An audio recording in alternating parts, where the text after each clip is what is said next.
अस्सलामुअलैकुम दोस्तों, ओमान के एयरपोर्ट्स ने आज अपने ऑफिशियल ट्विटर अकाउंट पे एक ट्वीट शेयर किया है।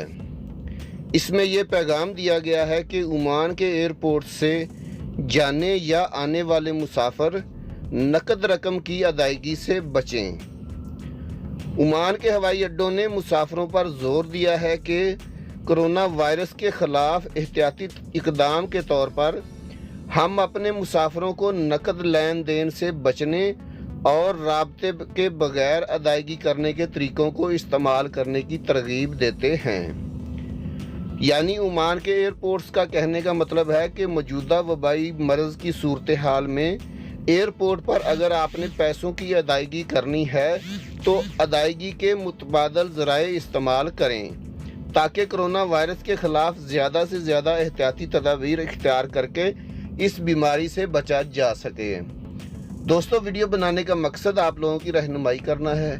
वीडियो अच्छी लगी तो लाइक करके चैनल को सब्सक्राइब ज़रूर कर दीजिएगा ताकि आने वाली इन्फॉर्मेटिव वीडियोस बर वक्त आपको मिल सकें। अल्लाह हाफिज़।